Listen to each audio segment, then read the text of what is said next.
পাঁচলা মোড়ের কাছে কলকাতা থেকে মন্দারমণি যাওয়ার পথে প্রাইভেট গাড়িতে আগুন, ঘটনাস্থলেই দমকলের একটি ইঞ্জিন।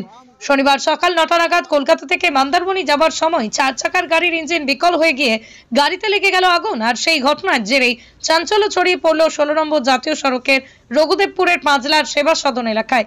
পুলিশ সূত্রে খবর, এই গাড়িতেই 4 জন যাত্রী ছিল। আগুন লাগার সঙ্গে সঙ্গেই যাত্রীরা গাড়ি থেকে নেমে আসেন। ট্রাফিক পুলিশ সঙ্গে সঙ্গে খবর দেয় দমকলের একটি ইঞ্জিন মিনিট 20 চেষ্টায় আগুন নিয়ন্ত্রণে আনে। পুরো গাড়িটি ভস্মীভূত হয়ে যায়। প্রাথমিক তদন্তে দমকলের অনুমান, বৈদ্যুতিক শর্ট সার্কিটের ফলে আগুন লাগে।